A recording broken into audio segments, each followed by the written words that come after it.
Stop everything you are doing. The truth they tried to hide is coming to light, and we're going to give you full, uncensored coverage. For days, the far-right media has worked to smother the chaos, but the crisis has reached a point of total collapse, and Donald Trump's shield is falling apart.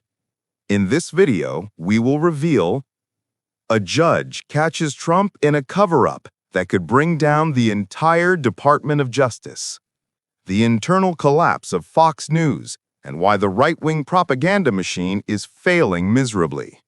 And, firsthand, what is behind the rumor? Is Donald Trump really very sick? Is the White House lying about his health? 3 pieces of news, 1 sequence of events that proves the far-right's house of cards is falling. Stay with me until the end to understand why this is the most crucial moment in American politics. Guys, before anything else, let me ask you a simple question.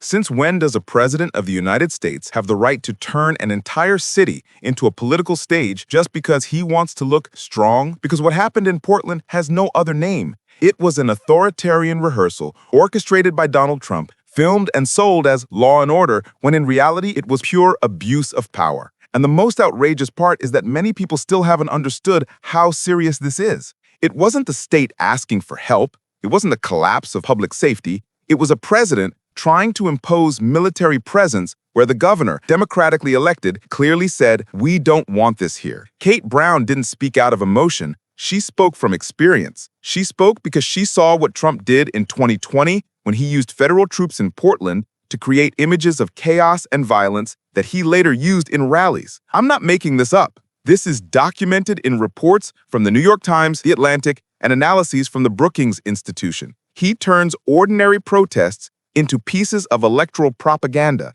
It's the classic, create the problem, pretend you're solving it, and present yourself as the only savior. And then comes the Court of Appeals, now completely shaped by Trump and Mitch McConnell's appointments. More than 230 judges rushed through between 2017 and 2020, according to a Congressional Research Service report. This is not theory, it's fact. And it's this court that decides the president can send the National Guard even against the state's will. That alone should put anyone on alert. When the judiciary becomes an extension of one man's will, it's not democracy, it's institutional capture. Now, let's be honest. Trump didn't want to protect federal buildings, nor to bring order. He wanted footage for the campaign. He wanted to show democratic cities out of control, to inflame his most radicalized base. This has been his strategy since Charlottesville, since the attacks on immigrants, since the Law and Order he uses as a code to justify state violence. Just look at the speeches. Just look at the facts. And the most perverse part of all is that he distorts real data, which come from FBI, DEA, and DHS reports, to make it seem like every progressive city is a war zone. Yes, there were weapon and drug seizures in federal operations. That's true. But he takes national numbers and presents them as if they belong to the targeted city. PolitiFact has exposed this multiple times. He manipulates statistics to justify militarization. And when you observe the pattern, everything clicks into place. Persecution of opponents, attacks on the judiciary, intimidation of journalists, use of the DOJ for personal purposes. Exactly what the Washington Post called government by retaliation. And it's no coincidence that during the same period, he pressured prosecutors, questioned cases against allies, and tried to interfere in investigations involving his own name. Portland became the symbol of this.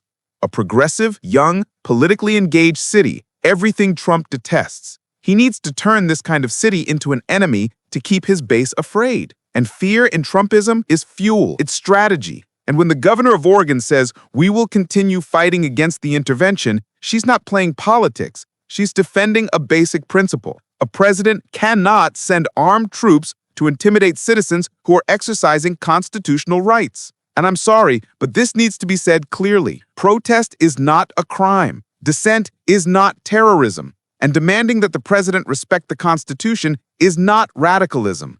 Radical is wanting to silence voices with soldiers instead of dialogue. Radical is using uniforms as campaign tools. Radical is turning citizens into internal enemies. And honestly, we can't keep treating this as exaggeration, rhetoric, or hard politics. It's authoritarianism, plain and simple. The ACLU itself has classified Trump's actions in Portland as unprecedented federal abuse. This is in the records. This was denounced at the time. Anyone who didn't see it simply didn't want to. And look, we haven't even talked about the most dangerous part of this story yet, the side effect. Because when a president feels he can send troops to any city that disagrees with him, it creates a devastating precedent. Today it's Portland. Tomorrow it could be Seattle, then Chicago, then New York, then any city that criticizes the government. And if you think this is an exaggeration, remember what Trump has openly said, that Democratic governors are weak,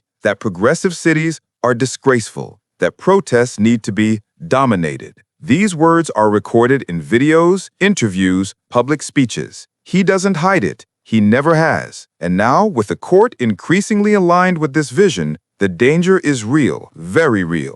And the truth is that all of this becomes even more frightening when we put the pieces together and look at the bigger picture. Because that disastrous press conference, where Trump appears hoarse, worn out, irritated, contradicting himself with every sentence, is not an isolated episode. It's a symptom. It's the reflection of a man who is losing control, losing allies, losing his narrative, and very likely losing his health as well. And before anyone says this is an exaggeration, let's go to the facts. Since 2016, presidential health reporters have been warning that Trump has always hidden exams, altered reports, pressured doctors. The New York Times published in 2018 that the White House physician admitted to having written a report dictated by Trump himself. This is on record. NBC News revealed that one of the mysterious checkups of that time was unscheduled and possibly related to a neurological issue.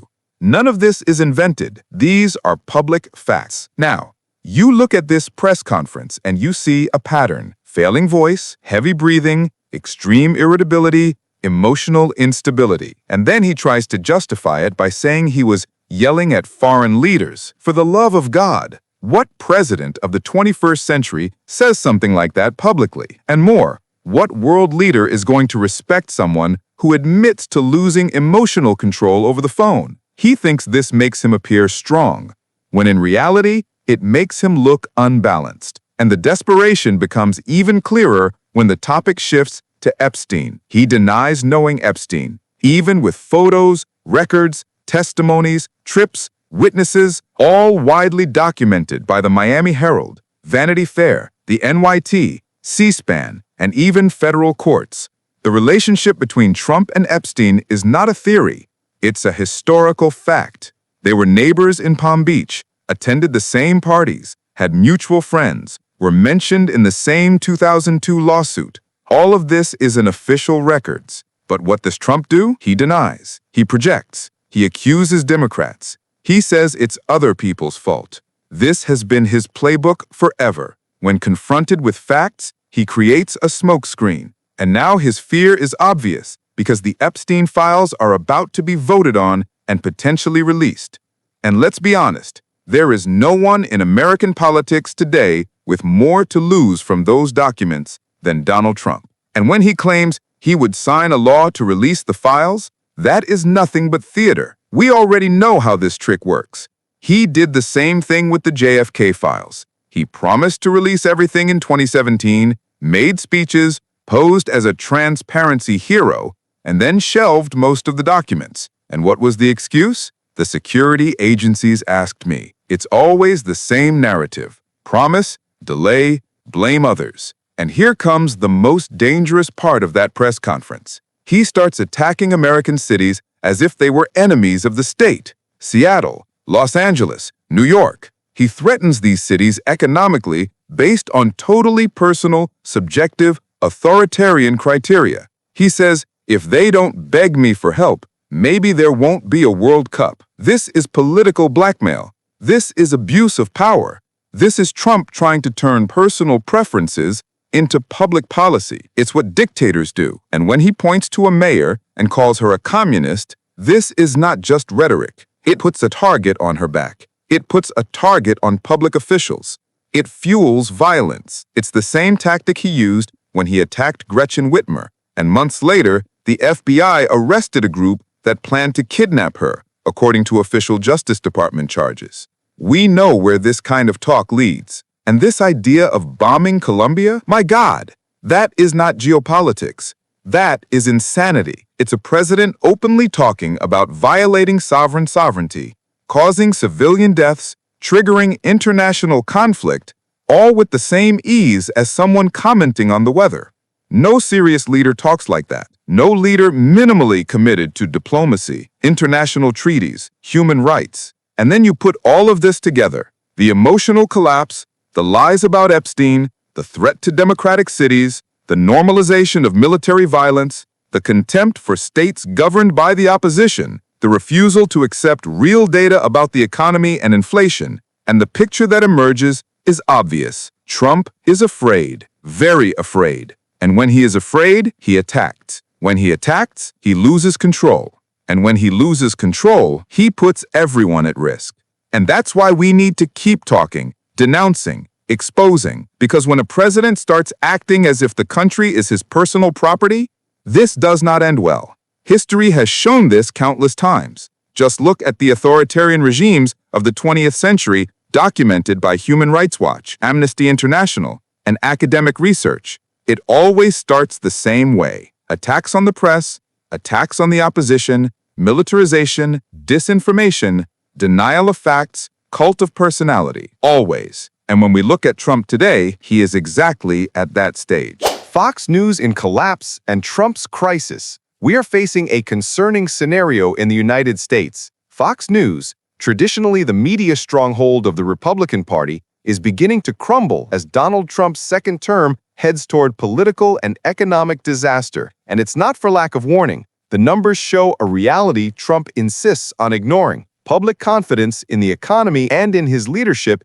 is plummeting. A recent Reuters poll indicates that only 38% of Americans approve of his economic performance. We're talking about less than half the country believing in the prosperity narrative he sells every day. Source: Reuters. The problem is not just statistical, it is structural. Trump continues trying to blame Joe Biden for all the problems, including inflation and high prices. But the American economy does not function as a simple blame-shifting game.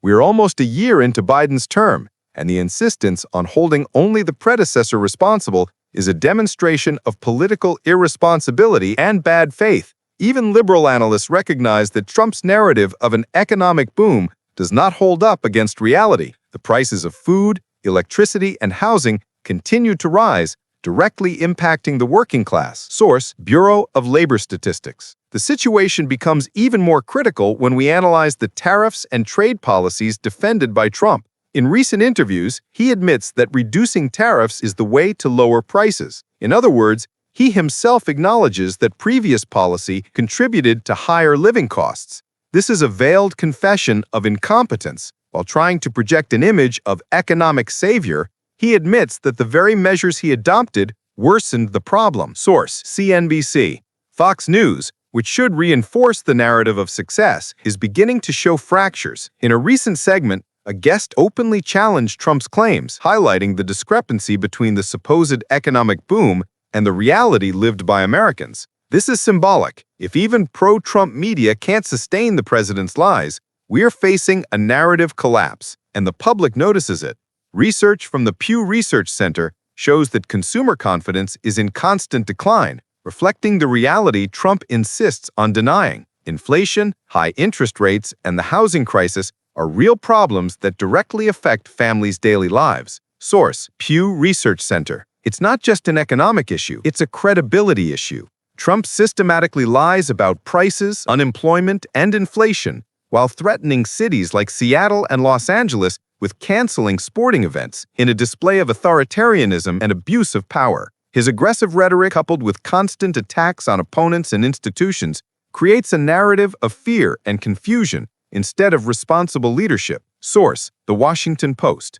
The problem is that these lies are not perceived merely as communication mistakes. They affect people's real lives. When Trump claims that food prices have gone down, he ignores the fact that families' purchasing power continues to decline. Middle-class and working-class families are paying more for basic necessities, while the president tries to sell an image of prosperity that does not exist. This disconnect between rhetoric and reality is eroding trust, not only in Trump, but in the entire Republican leadership, opening space for internal criticism and dissatisfaction within his own base. Source: Bureau of Economic Analysis. And here is the critical point. Even if Trump tries to present himself as the president who fights inflation, the data shows he is failing miserably. The inflation trajectory, combined with the lack of coherent policies to deal with the housing crisis and rising cost of living, indicates that he is more concerned with narrative and media than with concrete solutions for citizens.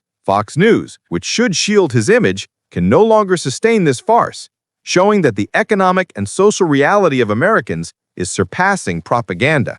Continuing the analysis, it is essential to understand that Trump's problem goes far beyond his rhetoric and Fox News's failures. We are witnessing a deep erosion of public trust, manifested both in economic numbers and in the political perception of the population. Recent polls show that Trump's approval regarding inflation has plummeted 26 percentage points, falling from a positive 9-point lead to negative 26. Source: Gallup. This is not a communication error or technical detail. It is a massive rejection of his economic performance and policies. While Trump tries to project an image of control, the reality is that Americans are facing real and growing difficulties. The cost of living is becoming heavier, and the promise of an economic boom does not stand up against data such as rising prices of food, energy, and housing. Studies from the Bureau of Labor Statistics confirm that basic costs for low and middle-income families have risen significantly in recent months, with real inflation surpassing reported inflation in several essential sectors. Source: Bureau of Labor Statistics. But Trump not only ignores this data, he distorts it.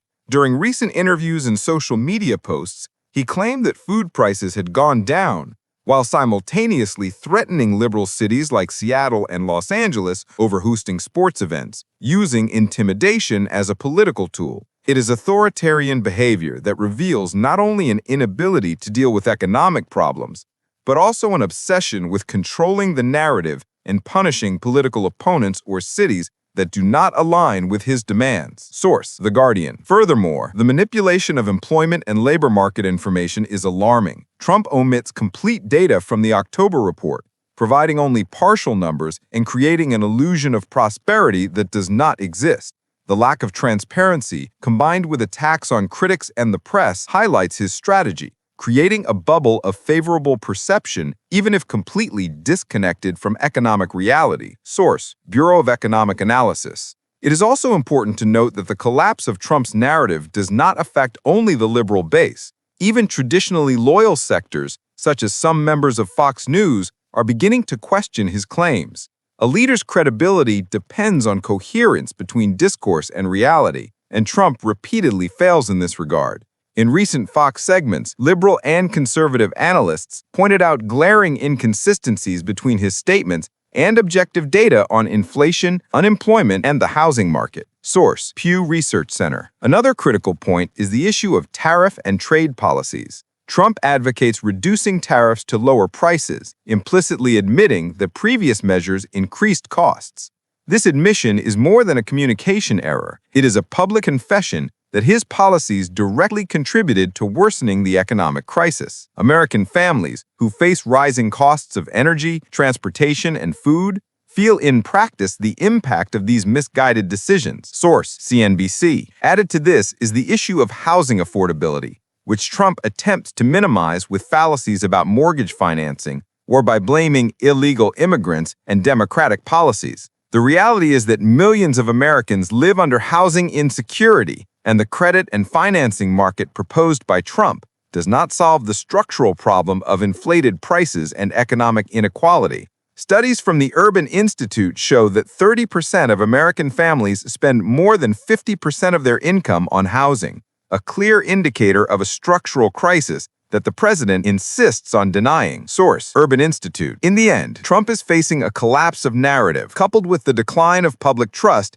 and the deterioration of real economic indicators. The combination of lies about inflation, data manipulation, and rhetorical authoritarianism is unsustainable. The drop in popularity, evidenced by consumer confidence surveys and economic approval ratings, shows that the Trump myth is falling apart. Americans are not fooled by empty words, especially when they feel the impacts in their pockets every day. Source: Gallup, Bureau of Labor Statistics, Pew Research Center. To complete the picture, even the traditionally aligned media, such as Fox News, is beginning to challenge the official narrative.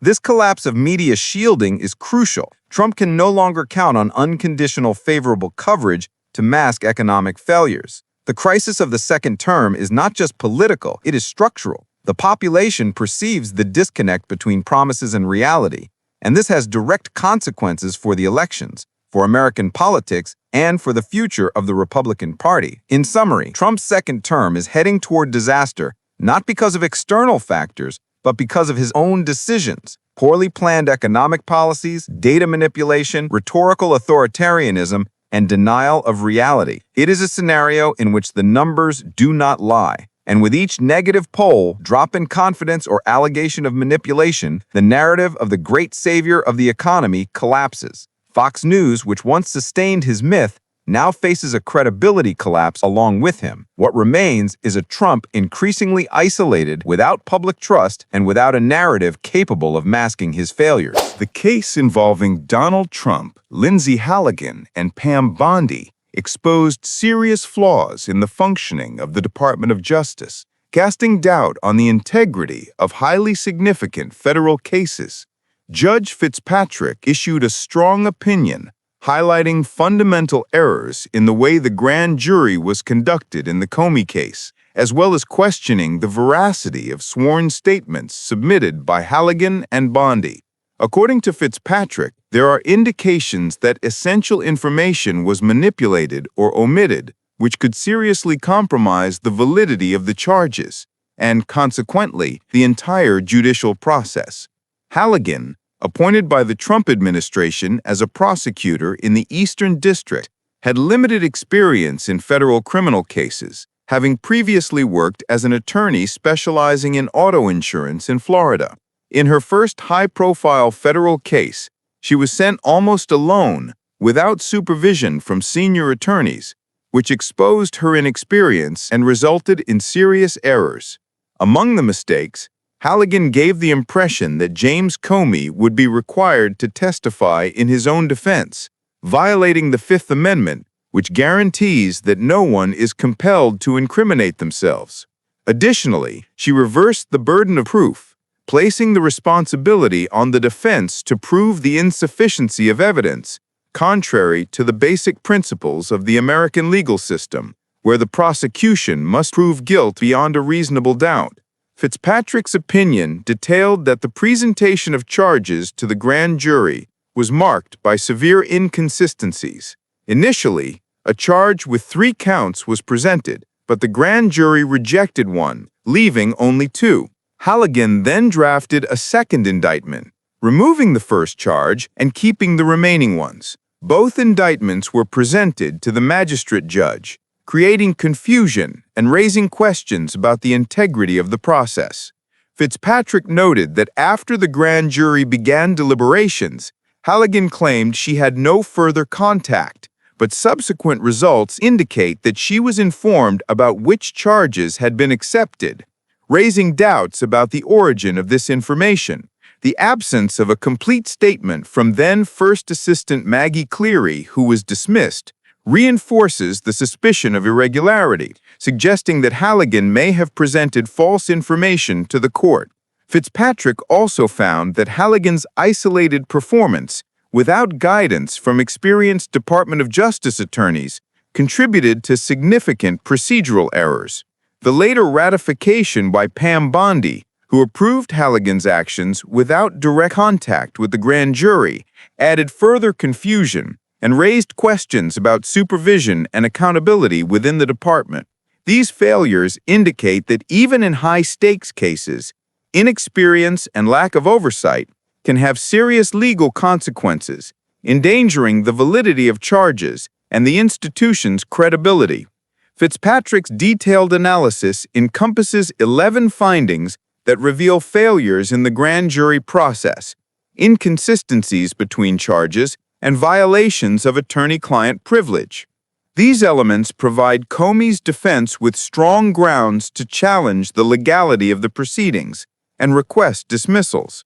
The importance of respecting confidentiality, using appropriate search warrants, and presenting charges consistently is emphasized by the judge, demonstrating how small errors can have devastating impacts in complex cases. Furthermore, the confusion regarding the timing of deliberations and when Halligan became aware of the results highlights the severity of the irregularities. Another critical point is the absence of senior supervision during the case. Halligan, with only a few dozen hours of experience as a prosecutor, handled a case that required deep constitutional knowledge and procedural practice on her own. The result was a series of mistakes that could have been avoided with proper oversight, such as guidance from experienced attorneys who could correct improper procedures or warn of constitutional risks. This episode reveals not only Halligan's fragility, but also structural flaws in how the Department of Justice assigns and supervises prosecutors in critical cases. Fitzpatrick also questioned the communication between department members and the grand jury. The disparity between the transcript of deliberations and the information presented to the prosecutor raises suspicions that there was inadequate communication or deliberate omission of relevant data. This undermines the transparency and integrity of the process, creating a cascading effect that affects not only Comey's prosecution, but potentially other cases conducted under similar supervision.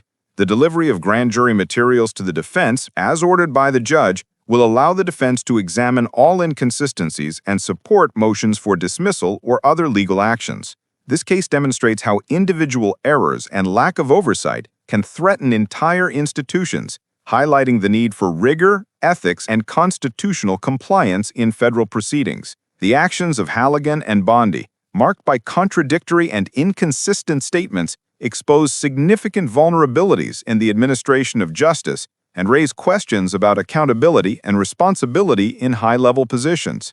By demanding a full review of the materials and pointing out irregularities, Judge Fitzpatrick demonstrates the importance of maintaining high standards and protecting the constitutional rights of those involved, ensuring that the judicial system operates fairly and transparently.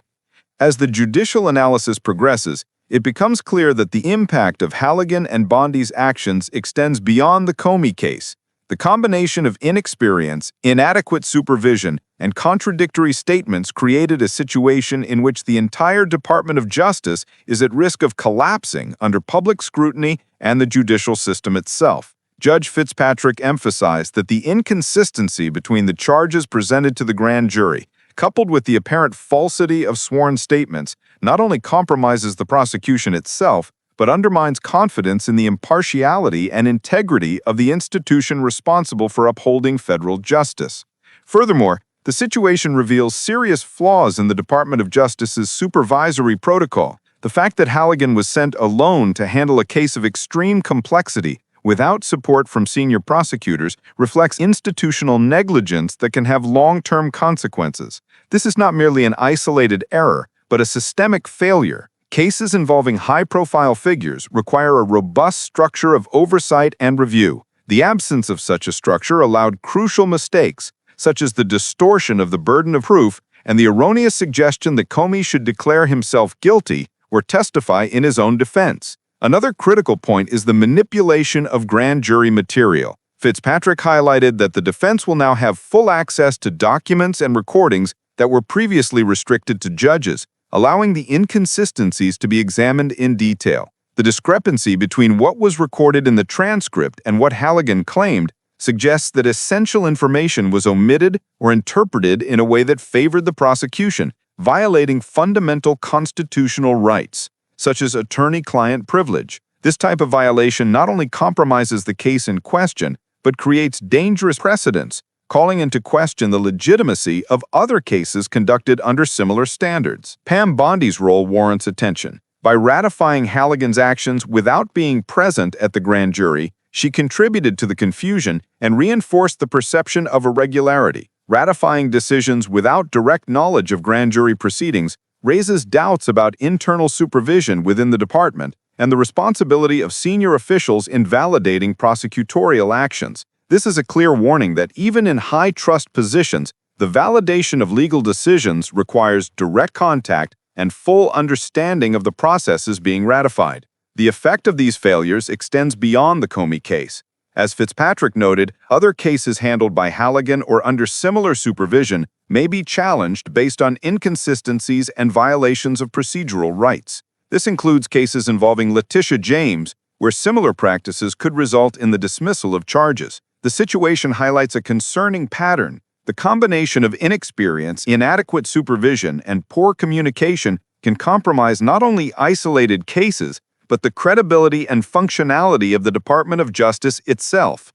Moreover, the judicial analysis highlights the risk of a cascading effect. As Comey's defense examines grand jury materials, other defenses may use precedents established in this case to challenge similar charges, creating a wave of reviews and potential dismissals. The severity is underscored by the fact that Judge Fitzpatrick identified 11 key findings pointing to serious constitutional and procedural failures, including inconsistent presentation of charges, manipulation of information, and violation of attorney-client privilege. The case also underscores the need for internal reforms within the Department of Justice. The way inexperienced prosecutors are assigned to high-complexity cases without proper supervision represents a structural vulnerability that can be strategically exploited to challenge cases. Fitzpatrick made it clear that the combination of Halligan's errors and Bondi's ratification is sufficient to question the validity of the entire process, emphasizing the importance of institutional responsibility and professional ethics. Another concerning aspect is the management of internal and external communication within the department. The absence of a complete sworn statement from Maggie Cleary and the confusion about contact with the grand jury raise questions about process transparency and the department's ability to maintain accurate and reliable records. The omission or manipulation of this information compromises not only the prosecution, but the entire legal framework that underpins the integrity of the grand jury and federal actions. Practically speaking, the situation places James Comey in an advantageous position to contest the charges based on multiple procedural and constitutional failures. The defense can now argue that not only were there formal errors, but fundamental rights were violated, including the right against self-incrimination and due process. Furthermore, the inconsistency between the two indictments presented confusingly to the grand jury and magistrate judge provides a solid foundation for in-depth legal challenges. The potential impact on the Department of Justice is enormous. Fitzpatrick made it clear that the Comey case, due to the failures identified, is in a critical state, with a real possibility of dismissal of charges. The repercussions extend to other cases, including those handled by Halligan, Bondi, and other members of the department. Institutional credibility already under pressure risks suffering long-lasting damage if these irregularities are not addressed rigorously and transparently. In summary, Fitzpatrick's opinion exposes deep flaws in the handling of federal cases, from the assignment of inexperienced prosecutors to inadequate supervision and the presentation of inconsistent information to the grand jury. The combination of procedural errors, contradictory statements, and violations of constitutional rights create a scenario of legal uncertainty that could destabilize high-profile cases. The judge's decision to deliver grand jury materials to the defense is an essential step to ensure transparency and allow for the correction of errors. This episode serves as a warning about the importance of proper oversight, professional ethics, and strict adherence to constitutional standards at all levels of the federal justice system.